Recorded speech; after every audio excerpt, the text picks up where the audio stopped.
Perhaps won't be a battle, but an interesting, lively debate around the technologies AR, VR, and how we unlock the power of these in building experiences for consumers.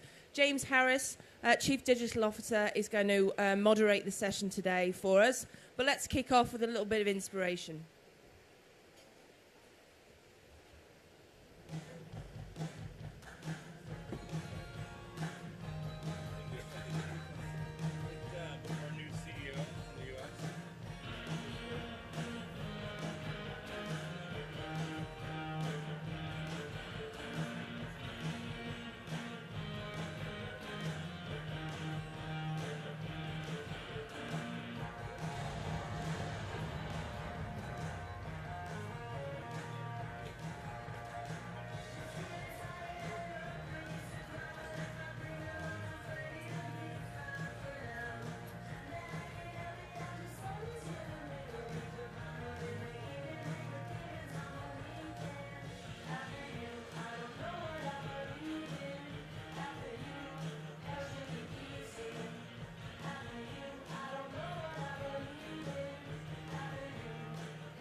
So good morning, everybody. So many people have made it up on a Wednesday morning in Cannes. We're here to talk about AR, VR, and personal one for me this morning of mixed reality, which is very much appropriate for a Wednesday in Cannes. So we only have one rule today. We're not going to talk about data at all. We're not going to use the word anymore. But what we're going to do is we're going to dig into the world of virtual reality, the world of augmented reality.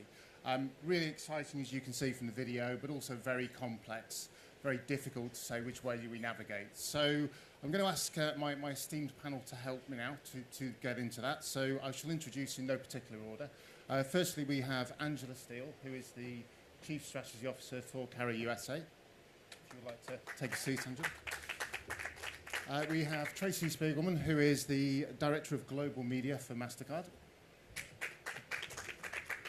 We have Tony Jam, who is the Head of Innovation for our partner Oath. And last but not least, we have Dave Mika, who is our Global Director of Emerging Technology for iSpot. So my notes are blowing around as well. This wonderful fan behind me. So basically, I'm going to start with my first question to Angela. So I was talking to somebody recently, Angela, who said to me, you know, the way to think about this is that AR is very much a social thing and VR is a very antisocial thing. Do you think that that's a fair thing to say? And do you think that's explaining why that AR is getting a lot of traction in terms of mass reach versus maybe VR? Yeah, it's fair to say that AR is more social than VR. But I don't think that's the reason for the traction. I don't think that's the reason why we feel so strongly about AR. The thing with AR is that it's so much more accessible than VR. Everyone has a handset. That's what it takes it's a simple way of experiencing AR. So it's really about the accessibility and the scalability. And also the utility of AR, I think, is what's really driving its ability to take off as we see uses for retailers, for example. One of the retailers that we work with is using AR to help consumers with the shopping experience and to see how home goods appear in the home. So the catalog is placed on the phone and you can hold it up and see how something looks in your living room. So it's that usability, that accessibility that I think is really driving AR over a social component to it. And Tony, it's a question to you around that, because a lot of people say that, you know, one of the limitations is that VR is very much about gaming. So, you know, it's for the kids, it's about playing games, which obviously is a great experience. Yeah, would you concur with that, or do you think that that is part of the problem and why it's not being adopted, or people are seeing it as a one-dimensional thing? Yeah, well, I mean, we always have gaming to get us into new technologies. They tend to sort of pave the way. But to Angela's point, there's a big friction point with VR, right? There's a cost of entry. There's a hardware limitation. Oftentimes too, we talk to audiences and we're like, how many people actually own a VR headset here? I got 2, okay? And how often do you use it? Yeah. You've used once a month. So that is a big limitation. And I would say the cost of entry is very high, but once you get there, you're walking a plank, you're doing sort of these things that are at mass scale. There has to be a reason to go there. There has to be a reason to jump into that space. Something that I will say, I think we all know the promise of virtual reality. We've all experienced it. I think there is a really promising future. It just may take time. But one of the things that we have an in-house immersive studio called Riot, and they just recently produced a show called Door Number One in concert with Hulu. It was written and directed by Nora Kirkpatrick from The Office. Ravi Patel is the star of the show, and it allows you to be the protagonist, where you're actually doing a non-linear TV series where you actually explore the show and then you make decisions. Do I want to go into that room? Do I want to go over here?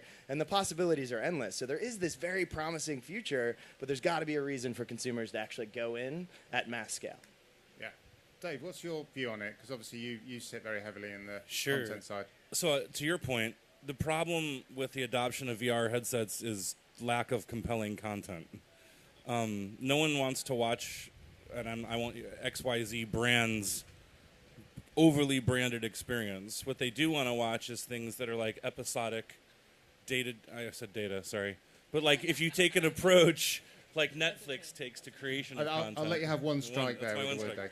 But like, so episodic, data-driven, maybe non-linear. That was 2. That's 2 strikes. Content to make it worthwhile. Like, people wouldn't have adopted televisions if it wasn't interesting to them.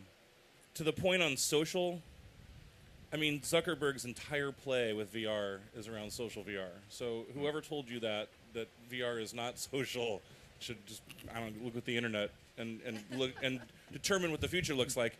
And to your point around AR, it's absolutely, AR is going to leapfrog VR just because of the accessibility of devices. Yeah. But it's all fascinating. I mean, if you've put a VR headset on and you've done, even you mentioned walk the plank, right? How often can you get a human being to like lose their mind and grab the carpet and scoot across your office floor in panic because they think they're going to fall off a skyscraper? I saw that last night, actually. But anyway. Yeah. And accidentally smash their face into the wall. Yeah. Cool. I can never reveal my sources, by the way, but one of your colleagues did tell me that. Tell them to call me. Tracy, I wanted to ask you as our client representative, from a kind of perspective of how you see VR working for you as a brand, right, in terms of engaging consumers. What are you doing with MasterCard to explore that opportunity? Yeah, I think it's a space that we're super interested in, being a technology company, and we've been dabbling in it for a few years, actually. Back 2 years ago, we featured Graham McDowell on the 17th hole on the golf course, giving consumers the ability to, put on their virtual reality headsets, see Graham in action, buy and purchase, his golf shirt in that moment, his visor. We worked with Wearality, which was a wearables company, to enable that. So we've always kind of wanted to be involved at the forefront, and there's some exciting things definitely happening that we're hoping to continue to test the space.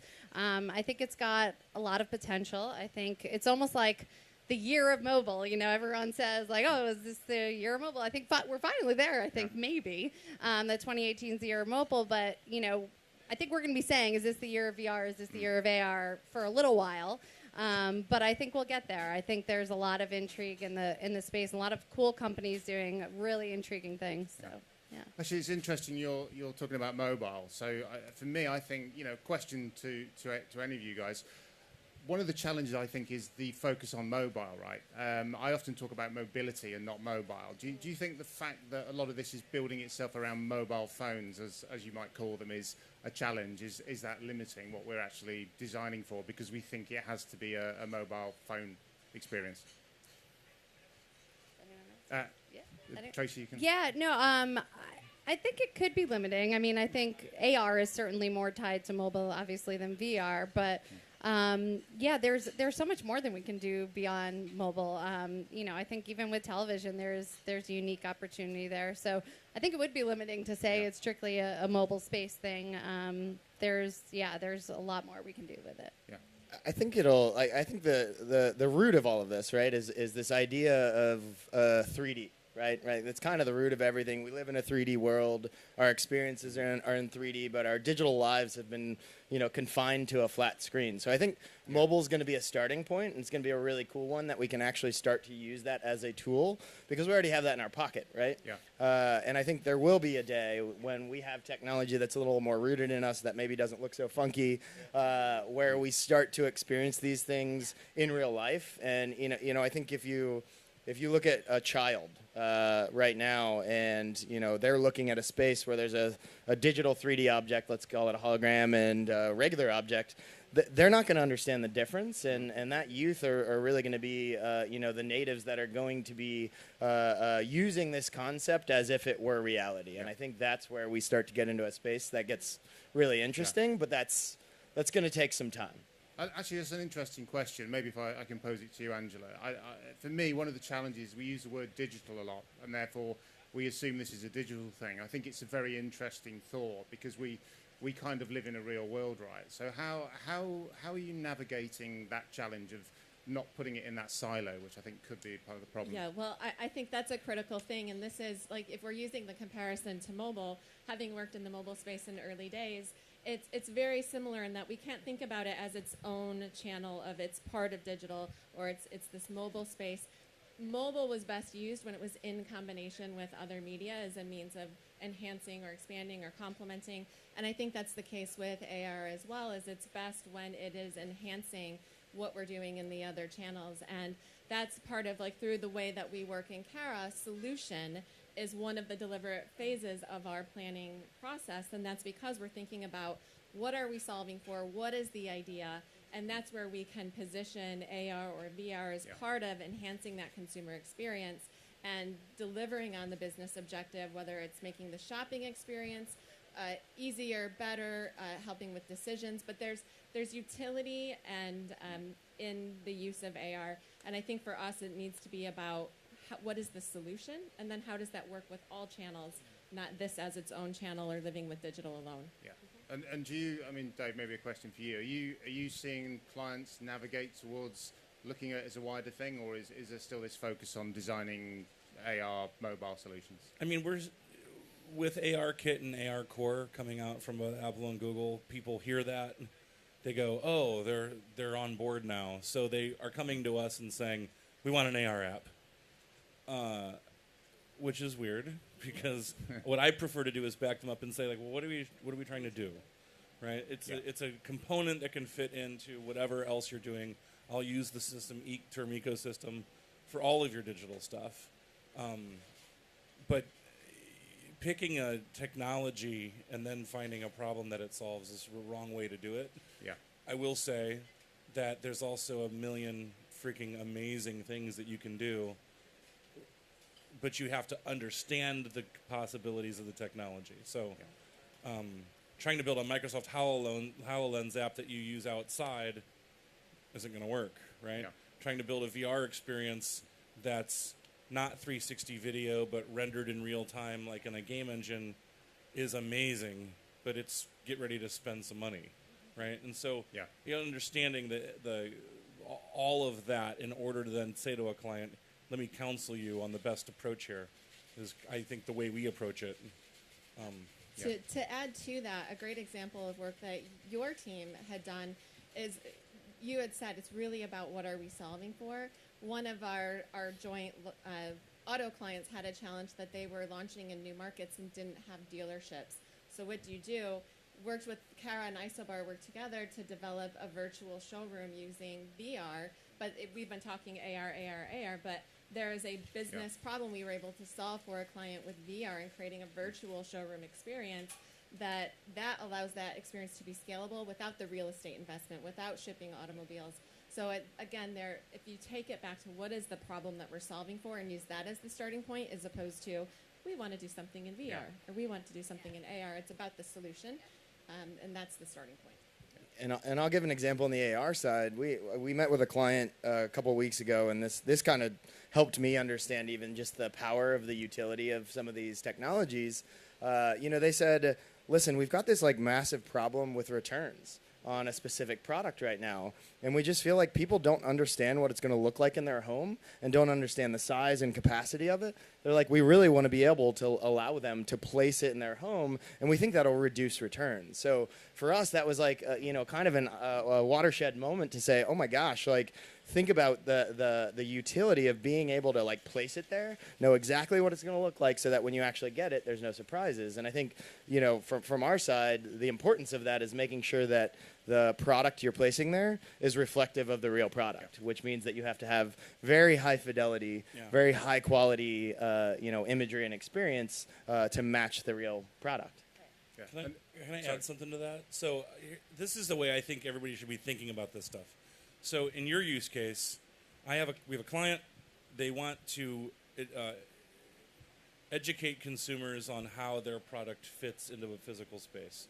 So they go out and they buy the product after that, and they go, wow, look, it looks just like it did in the app. But extending upon that's a one-use kind of app. And what you want to do is then think, okay, now that they have the product, what if the app allowed me, or a variation of that app allowed me to then hold open my phone in AR, and instead of now compositing data on top of the space, I can see the space, recognize the product, and say, hey, you have product XYZ. Here are accessories for that product. Here are how you return that product. Here's how you get support for that product. Here's other colors of that product, right? And so if we think about AR right now, we're really looking at, I'm going to look at the surroundings and I'm going to composite data over top of the real world. Where this will ultimately go is, I'm going to look at the surroundings, and now I know the surroundings.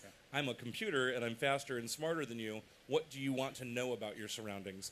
And so I think AR gives us this really interesting opportunity to double up on not just displaying content, but also using computer vision to help us augment ourselves to then better play in reality. I think it's an excellent point, and it's such a good point. I'll overlook the fact you said data twice. Do we have to vote somebody off if they do that? Is it? I don't know, actually. We never agreed to get the kicked off the island. Tracy, I just wanted to ask you, because I think that's a really interesting perspective. But for me, the question is then, how do we overlay commerce and transaction in that world? Because I think that is a massive challenge, right? But from your perspective of payments and that area, how are you guys navigating that? Yeah, and I think it goes back to a little bit of what Dave was saying, but it's about utility and making it simple and easy for the consumer and adding value to their lives. Because if it's not adding value, then we shouldn't be doing it. And, it's not just about checking the box and saying, okay, I did AR, I did, VR, I'm at the forefront. We are trying to stay true to who we are as a payments and technology space, and bringing that ease of utility to the consumer. So, we think about AR, VR as, it's a branded experience, but the more time our consumers spend with our brand, the more likely they are to transact. So to us, there's a lot of ability there in that space to capture them, and then perhaps, give them that ease of purchasing, whether it's through the headset, whether it's an eye glance at one point, to be able to say, okay, I'm looking here, I want that, put it in my basket. Like, that is possible. It will be possible. And it will continue to be more mainstream. And I think we're playing and wanting to be in that space for sure. Yeah. And an open question to all of you guys. Do you think part of the problem there is that we tend to look at transaction and e-commerce as a linear thing, and actually in this world, to your point, Dave, right, where you overlay it everywhere, it's kind of all around, and therefore we're not thinking in the right way? Well, I'll just comment on one thing too. In that situation, I think we talk about building out a solution in an AR app for a brand, sort of off cuff, and that can be extremely limiting in scale. And so one of the things that we launched recently were AR ads, right? And a lot of our clients that are leaning into the space that have, digitized 3D model assets, they want a way to actually distribute those at scale, right? Because the scale is going to be one of the first things that you're going to have to accomplish before you can actually create an ecosystem where you have a commerce-driven model. But to that point, and one of the first ones we ran was with Home Depot and the Cara team, and it was a Christmas tree around the holidays. So everybody loves Christmas trees, so that was fun. But consumers opted to spend over 2 minutes in the experience, which I think in a digital media world, we know that a rich media unit is about 13 seconds on average. So consumers, to your point, are opting to spend their time, and I think we even saw quite a bit of sales driven from that. And it's going to take time. I think the biggest challenge we saw in that was that some consumers have no idea how to use this technology. Right? Even though we're getting it out at mass scale, now we have this challenge of, well, how do we educate an older audience that this is their first exposure to this technology? And that'll come with time, but it's on all of us to continue to educate them. Yeah, I think it's an interesting point, maybe to ask you, Angela, right? One of the problems is because this is very immersive, but by definition it's complex and therefore more expensive, is the measurement problem going to rear its head, right? If we're measuring this stuff like we measure just normal units, it's obviously not going to maybe show a return. How can we navigate that? How can we? Yeah, and that's the thing that we need to consider, and it goes back to what is the role of it and why are you doing it. If the role is to deliver mass sales, then maybe AR is not the best. But understanding that the role may be to complement other channels that we're using. So in that case, you need to look at, is it improving the shopping experience? For those that are using, how are they converting, and looking at conversion metrics as opposed to the broader reach metrics as we're starting to build and scale these technologies. So you need to have a metric that's appropriate for the role that it's serving within the marketing mix. Would you agree with that, Tracy? Yeah, and I would also say that, so as I said before, the more time consumers spend with their brand, the more they transact. And I just heard a stat that a VR headset can have a time spent of 21 minutes. I mean, these people are fully immersed in that moment. And where else can we find in media that amount of time with the consumer, getting their full attention? And it's not, the other thing it's not is it's not exactly a screen, right? So there's a panel on Thursday where it's saying, it's the I forget the name of it. The best screen is not a screen, right? Because it's reality, right? It's virtual reality, and so I think that lends itself to a unique space and opportunity for us because consumer attention is so limited these days, and there's so much clutter out there, and to have just your full immersive attention in one space is valuable to brands, really valuable. So I'd like to touch on that. So I was on a panel 2 years ago at an event in Los Angeles, and it was like VR proponent, VR proponent, VR proponent, VR naysayer. You. And the comment came up, he was a media professional, and said, my clients will not spend a penny on this stuff unless you can measure it. So I got on the airplane and I thought, how do you solve that problem? At Isobar, we also have a group called Isobar Marketing Intelligence that has a process called MindSight. So MindSight is a way to validate a brand's message or a piece of content against one's emotional. There's a 16 scale emotional kind of readout. So we took, over the course of the last, year and a half, have developed a platform intended to address this issue. So first, people spend 21 minutes. Is that 21 minutes because they're in their love and life?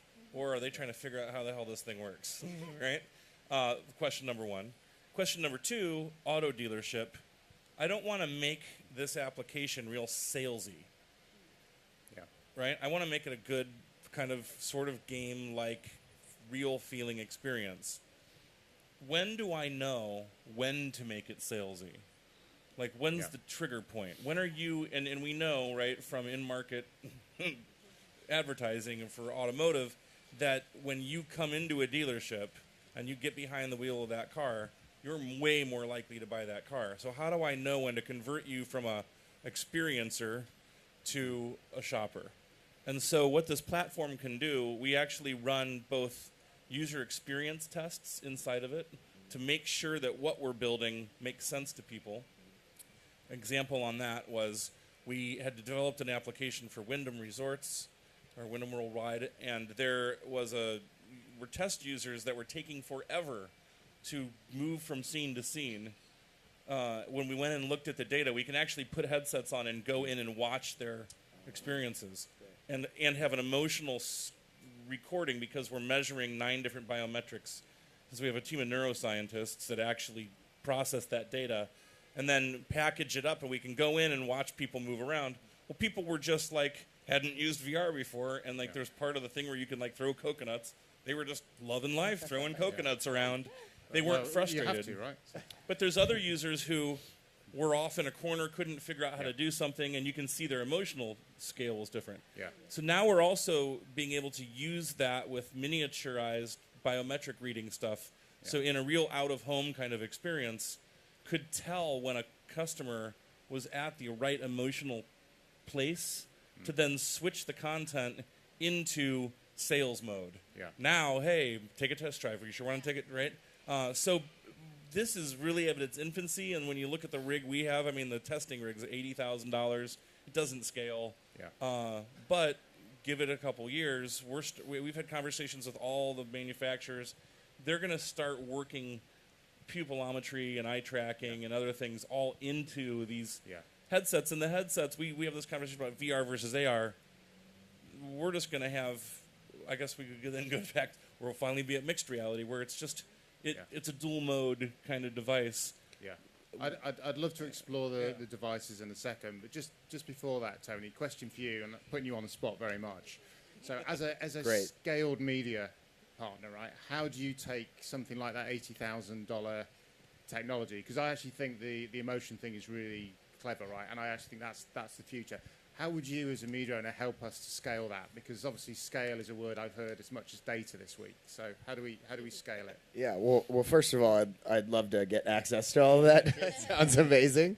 No, but I think it's the same challenges that we kind of talked about earlier. I think what we're building. We're a content, a house of brands, and we have content across sports, news, etc. In the way we think about it, absent of working with our partners, is that this is really a vehicle to tell stories at the end of the day, right? And we want to be telling those stories through our editorial and through our content programs. And that means that we have to have uniform technology for AR embedded into all of our properties, and that's what we're building out like right now. And that then allows us to create an expectation and an education for consumers that when they come to our properties and they see our experiences, they're able to utilize the technology as part of their experience. So we talked about sort of being a feature to their day-to-day lives. And that allows us to create an expectation with consumers that when they come upon an ad that has augmented reality in it, they're like, oh, I know how to do this, and I can get into it. And that's the scaled side. From the virtual reality side, I don't think we've solved for scale for all the reasons that we talked about before. And I think, again, it's going to take a lot of wonderful content. Just as we all sort of shifted over to OTT as all these sort of niche programs and content were being produced, that's what brought me in, right? That's how I got into Netflix. That's how I got into Hulu, those types of things. So. Sorry, Tracy. Yeah, I was just going to say, I think the best way right now we can utilize VR is in experiences and in, events and out of home where, we can in that, it's not super scalable, but, you can take the consumers that are there and add value to the experience that they're having in the moment. And I think that's where we're at right now with VR. I think it's going to take a lot of time to scale it appropriately and, make it beneficial from a cost perspective. But I was going to ask, actually, because obviously you guys do a huge amount of priceless events. And do you see that as becoming a really great way of scaling it? What are you doing to push that forward? Absolutely. I think, can't necessarily say everything we're doing soon, but there's a lot of cool stuff in the sports arena for live VR in particular. So, what Intel's doing, for example, is really unique. Keeping an eye on that. But being able to provide consumers an experience that they wouldn't otherwise have because, they couldn't get to that game or that concert or that show. We are all about passion points. And for us, music, sports, all of that is about live events. So if we can bring that experience to a consumer who can't be there, then it's a win. And I just wanted to go back a little bit to your point, Dave, because for me, I remember about 4 years ago, right, everybody was saying we're all going to be wearing Google Glasses, right? Now, I mean, obviously the problem is you cannot look cool in Google Glasses. It was a fundamental design flaw. Do you think we're going to see a seismic shift in the type of devices? So do you think that is going to come back, or do you think that was just a fad? So I think, okay, boy, I spent a lot of time thinking about this one, so bear with me. So Google Glass itself was never intended to be an augmented reality device. Contextual content, more like it, right? Like bring things to you and augment your experience. I'm not really compositing information. I think the big piece about AR, and we've got a little app we developed with Philips. It's fun. You can grow a beard. It looks really real. But there's from a hardware perspective, we know that, and in our research, that people, primarily women, don't want to put a VR headset on, right? It messes up your hair. You get sweaty. It leaves marks on your face. In out-of-home experiences, they're dirty. Like, don't put these things on at conferences, you guys, unless they wipe them with an alcohol swab, because we've swabbed them. Pretty gross.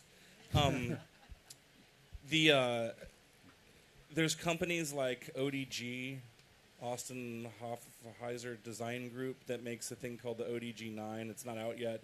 It looks like a regular pair of glasses, like any of your sunglasses. It's pretty cool.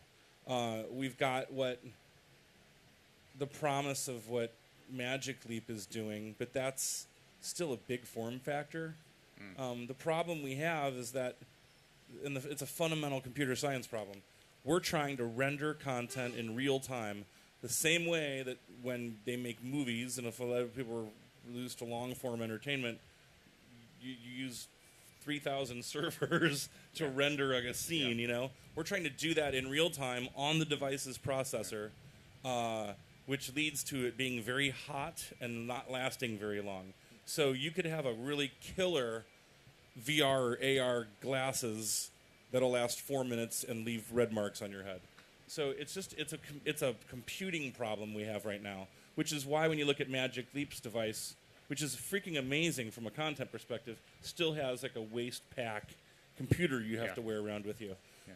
Form factor feels to me like we're on this chase of, this is why I like to hold up the iPad, right? I get kind of is the experience of it being completely transparent to me from a hardware perspective that much better of an experience than being able to visualize something through like a magic piece of glass. Yeah. I think you'll also start to see more and cheaper like LED displays that like fit over glass windows.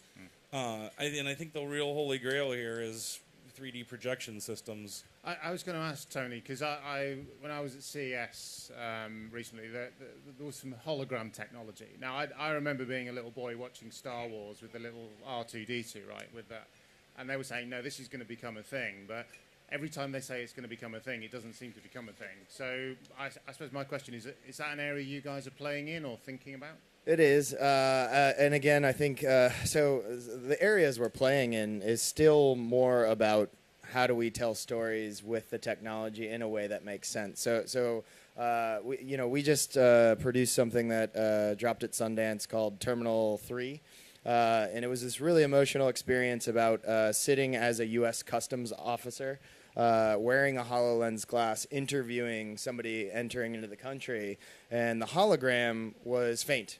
You don't see the person, so you don't actually see the identity. But as you ask it questions, as you sort of go down one path or the other, as you're experiencing this, the person comes into focus. And it's a powerful, really, really, really powerful piece that, I would say from an emotional perspective, you really couldn't experience other than placing that hologram in front of you in your home, making it very personal. Yeah. And so that is an amazing example of a way that you could use that technology. But again, HoloLens. It's not the sexiest piece of eyewear that I want to go out on. So I think the form factor things that Dave mentioned are going to continue to be a challenge, but I think that technology is certainly something that I think we'll see more of in a lot more places as it continues to develop. I have a question for you guys. Who has put a Microsoft HoloLens on your head? They're fucking amazing. Yeah. Right? Sorry for that word. We'll let you have that one. The first of 100. That one's okay. And we sit here and go, oh, the field of view is not good, and blah, blah, blah, blah, blah, blah, blah. Take that thing back 12 years and put it on your head, and you probably would, need to be committed and drugged to, help you process what you just experienced. It's fucking amazing stuff, you guys. Yeah. The content needs to catch up with the possibility of the hardware. You guys are doing amazingly, really emotive content, but let's not downplay. I have a 6-year-old son, or he's 8 now, Jesus. But when he was 6, we got a HoloLens, and I put the HoloLens on his head. Didn't tell him anything. 6. Yeah. And he immediately was like, what do I do?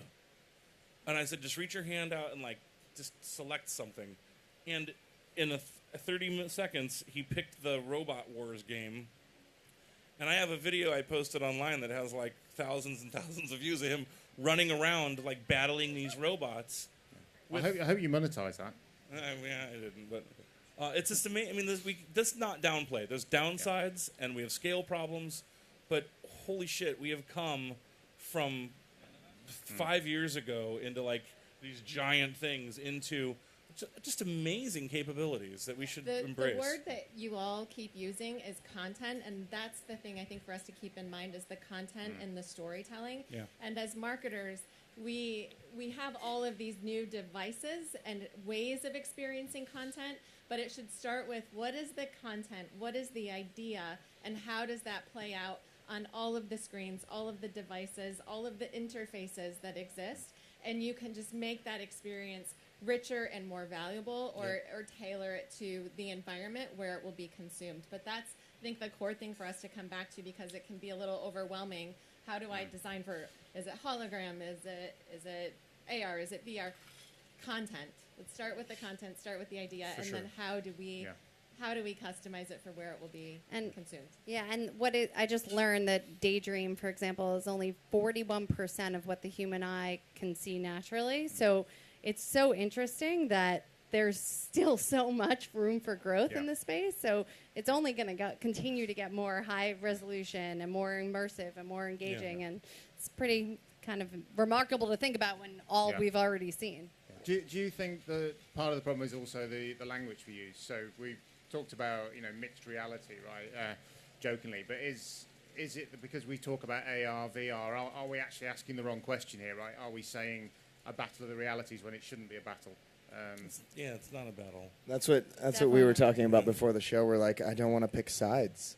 They're all so wonderful, right? And I think it is a blended space. And we talk about mixed reality. I think, to Angela's point, these are we all talk about the things that need to develop, and then if you pause for a minute, you can look at the fact that, oh my gosh, look at the tool set that we now have to tell stories and the emotional ways we can utilize those things. And I would say that's the most important thing that I think a lot of people miss is, a lot of people want to wait until it develops and they don't want to get involved, and I understand that, but creating the space to get involved in these things as a brand, as a publisher, is only going to benefit you and just the equity that you build with your consumers. And I think that's a really important thing to remember. When we don't go down to just commerce and did this drive that one sale, but as people with consumers, all of us, right? This is a space that consumers are only going to love you for developing. Yeah. Yeah, and I think we look at it the way, as far as planning goes, we look at any other media channel. The role that reality will play in our mix is going to depend very much on the consumer journey. And so I think just spending time to make sure that we're at the touch points we want to be at, whether it is in VR or AR, is the way we're going to approach it. Yeah. So I'm going to ask you all one last question, and then we'll turn over to some questions from the audience. I'm really banking on the fact that there are some questions in the audience. I'm looking at you, Will, in case I don't get any. But so in terms of our audience, what's the one thing they should be thinking about in this space or doing at the moment to kind of start to take advantage of it? And I'm going to ask the question from a perspective of what you guys do. So, Dave, if I start with you from a creative side. So it's a three-part answer. Part one, walk, don't run, but walk. Don't just stand there. Do something. Experiment. Test it out. It's not going away. So you don't want to be left behind. So take it gingerly, but get your butt out there. Two, don't do the obvious. Like, exploit the capabilities of this. And three, from a creative standpoint, there is some amazing stuff that you can do with photorealistic, real-time rendered, like volumetric capture. There's a company called, the guys behind RedCam have a product that's been Intel's invested in. The folks from Jaunt are doing some really interesting next generation stuff. There's a couple other startups that have, and when I say volumetric, it's not a 360 video, but imagine putting a camera in the middle of this room that has both laser scanners and high-def cameras, and it captures the room from a three-dimensional perspective so that you can walk around inside the 3D space. That's fascinating stuff. Like, when people put the headset on, they go, like, this is VR? So, I mean, walk, but be bold. Walk strong. Walk like you're in New York City at 10 o'clock at night coming back from a bar. That's what I would have to say. Tony, obviously, other than going to see you guys at Oath at your suite, what would you say from a kind of media and platform perspective would be the thing to do? Yeah, I would say, I just said, like, get in there. And I think to Dave's point, like, walk. And I would say don't walk alone.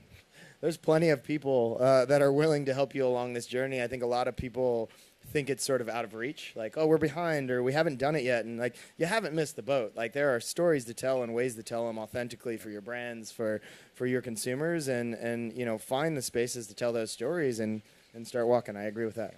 And that's probably sage advice for New York as well, I would have thought. Tracy, from a client perspective, what would you advise your peers in the audience?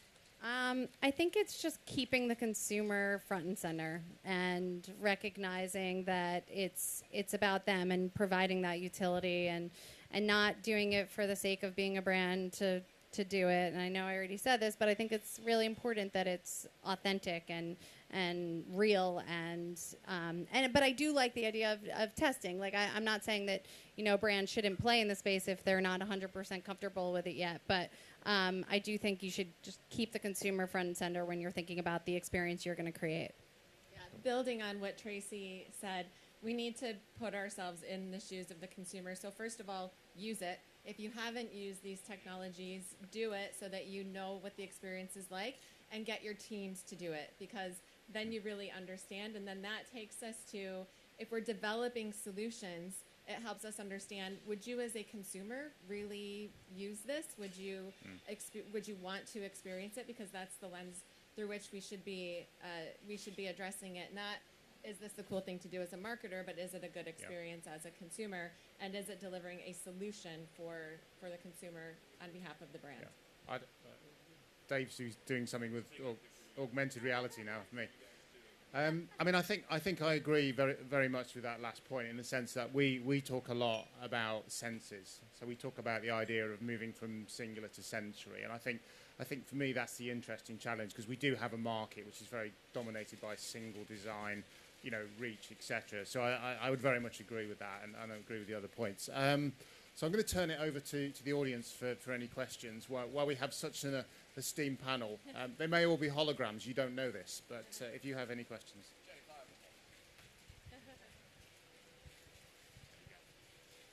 So for clients looking to start on their AR, VR journey, who should they be turning to for help? Should it be a media agency, a digital agency, a platform, or a technology company? Or a combination of all? Are you asking me, Angela? Oh, dear. putting me in an uncomfortable position. No, I think it's all of the above. I think it's starting, sure, with your agency. Again, I think there's a checklist, right? If you're going back to the consumer journey, like, we have to find a way to make it feel and fit, and that's certainly our partners, you know, in the agency space who can help us do that. But I think it's important still for clients to understand all that's out there and spend time, you know, on their own kind of exploring the space, and then having a better idea of how it's going to come to play when they bring it together, you know, with their agencies. So Yeah. I think it's a mix. And I would agree with that. And in the cases where we have done this with our clients, the auto client is a great example where Kara identified the business challenge and Isobar helped us with the technology. So it's bringing together the best of the capabilities to deliver that solution. The idea can come from anywhere, and different agencies have different strengths to contribute to building the capability. Good Any more question, questions? Will. Very good. So I'm very slow at this time. I think the panel was all agreed that you shouldn't take a solution like extended reality and then fit it to a problem. But then we're also asking clients to reach out and start talking about this and say how they can get involved. So how do you reach that balance between wanting to get involved versus not having a problem to fit it to? I'll take that. I mean, I think the biggest hurdle that we've had with clients is education. So you can't go into a meeting and talk about what should we do unless you all understand what you can do. So the first step is, and we do this often, like, let's come in, we'll give you a 40-minute kind of overview of the state of the industry, and then we're going to put headsets on you, different headsets, explain them, walk you through stuff, show you bad examples, show you great examples, show you examples that we can't determine if they're bad or great, and allow you to learn the art of the possible. And then you will naturally, unless there's something missing upstairs, fill in the blanks and go, oh my God, what if we're just doing this new training program for sexual harassment? This would be amazing for that. Or, I mean, we talk a lot about consumer stuff. I mean, there's so many enterprise uses for those things. Using augmented reality out in an oil platform. You know, so we have clients doing that kinds of stuff. We're working on a prototype for the Air Force right now to identify the tail number on a plane and then look up all the parts and logistics and repairs that need to happen to that plane, and then allow a person who's 19 to do the job of a person who's got 30 years of experience because of collected knowledge being distributed to them based on their context. But I would say it's safe to say that once you do it, like, things should just start firing off. Honestly, but you gotta try it and experiment it. If you're not using the stuff, and then you're responsible for creating the stuff, you should get a different responsibility or go buy some hardware. Any more questions?